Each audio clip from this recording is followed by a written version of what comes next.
Prologue: A World in Darkness.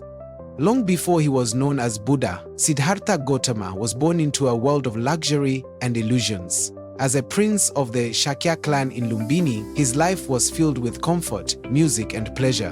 But within him stirred questions that silk robes and golden palaces could not silence. Why is there suffering?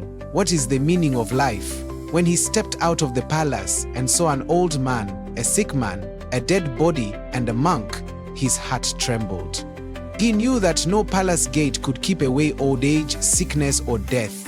That night, under the stars, he made the greatest decision of his life. He renounced his kingdom, his wife, his newborn child, and the life of a prince to walk the path of thorns. Chapter 1: The Path of Thorns. Siddhartha traveled far and wide. He studied under great teachers and mastered their philosophies. But the answers still eluded him. Then he turned to self-mortification, starving his body, denying every comfort, punishing himself in the belief that suffering would bring enlightenment. For 6 long years, he meditated, fasted, and pushed his body to its limits until he was little more than skin and bones. Birds could perch on his shoulder without disturbing him. But one day, he collapsed on the riverbank from weakness. A young village girl named Sujata saw him and offered him a bowl of sweet rice milk. Siddhartha took it, realizing that harming the body would never free the mind. That day, he chose the middle way, a path of balance between indulgence and denial. This moment was a turning point. The others who had followed him in his extreme practices abandoned him, thinking he had given up. But Siddhartha walked alone toward a Bodhi tree in Bodh Gaya and made a solemn vow: I will not rise until I attain the truth. Chapter 2: The Night of Awakening beneath the Bodhi tree. Siddhartha sat in deep meditation. The night was still. Stars watched in silence. Inside him, storms of thought, fear, and illusion raged. The demon Mara, representing ignorance and ego, appeared to tempt him. Mara sent beautiful maidens to distract him.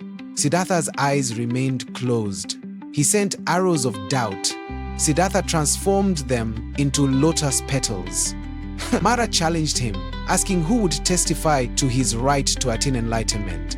In silence, Siddhartha touched the earth with his right hand, and the earth itself responded, roaring in acknowledgement, I bear witness.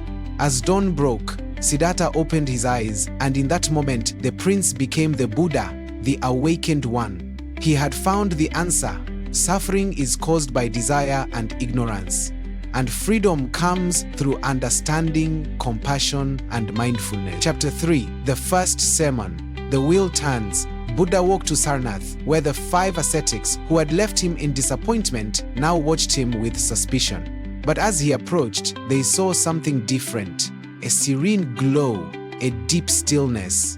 He sat with them and delivered his first sermon, the Dhammacakkappavattana Sutta, turning the wheel of Dharma. He spoke of the 4 noble truths.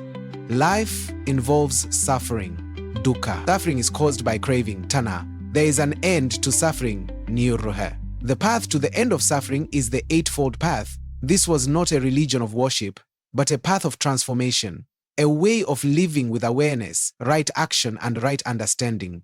One by one, the 5 ascetics saw the truth and became his first disciples.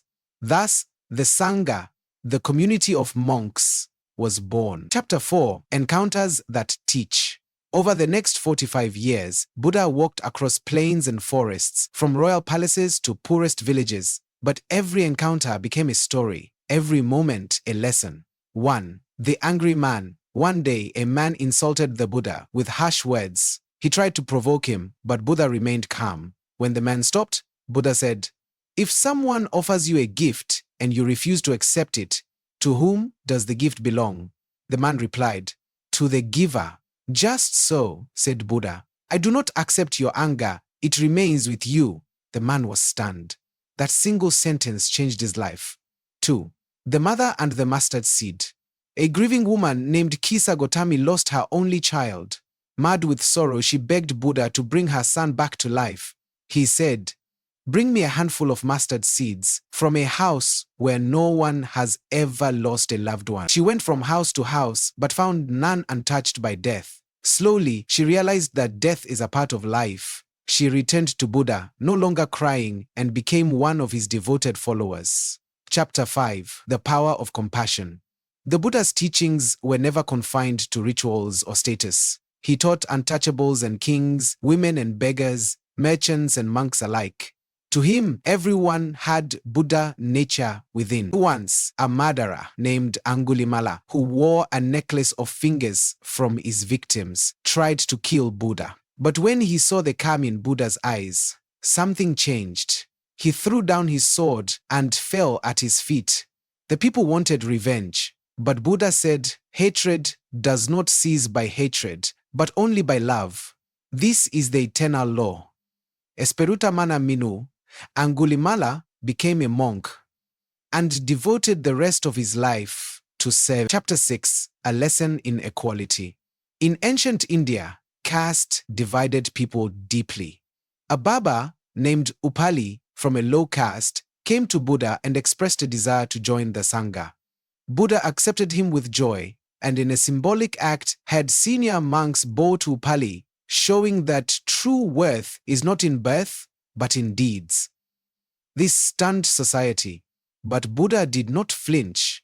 His path was not to please kings, but to free beings. Chapter 7: Last Days and the Final Teaching.